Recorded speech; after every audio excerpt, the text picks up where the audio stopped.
आमचे म्युझिक की शानदार प्रस्तुती अकनी पीस दिया धनिया की चटनी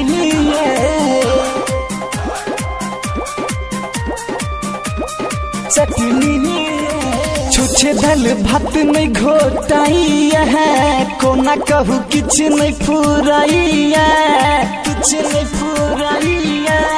हे छुछे दाल भात में घोटाई है कोना कहू किछ नहीं फुराई सुनू न हमर सजनी अकनी पीस दिया धनिया के चटनी अकनी पीस दिया धनिया के चटनी अकनी पीस दिया धनिया के चटनी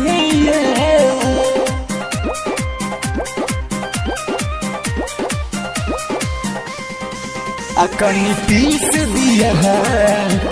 धनिया के चटनी चूड़ा दही हमरा मन नहीं भावैया मरुआ रोटी के मोहन परैया वही पर धक्का नून मेरी चाय खेलिए हमरा मुँह सह पानी चुबैया चूड़ा दही हमरा मन नहीं परैया मरुआ रोटी के याद अबैया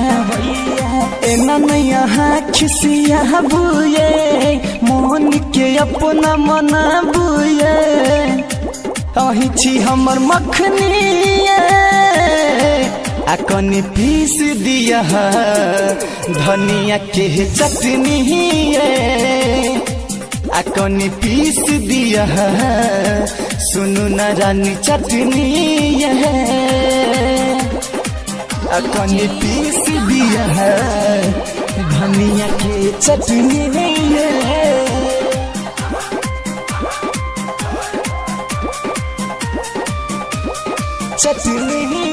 आहा मिथिला के भक जनाना किया कर न माना मकई रोटी पसर सो के साग के खल जान सगरो जमाना आहा मिथिला के भक जनाना किया कर न माना किया एना बढ़नी देखाबै छी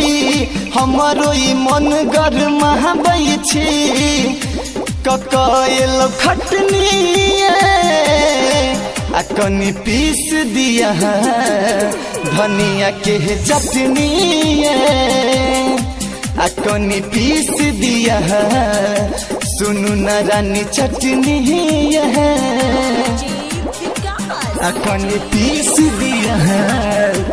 धनिया की चटनी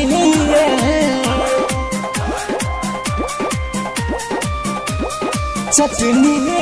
आहा बड़ निक छी हमर कनिया किन देव हम आहा के झुलनिया पूरा सिमरी बाजार घुमा क हम खियाब गरम गरम बुनिया आहा बड़ निक छी हमर कनिया किन देव हम आहा के झुलनिया आज पिया के मानू बहती है एना में सताबू दिन रहती है अही छी घर लक्ष्मी अकनी पीस दिया धनिया के चटनी अकनी पीस दिया सुनु न रानी चटनी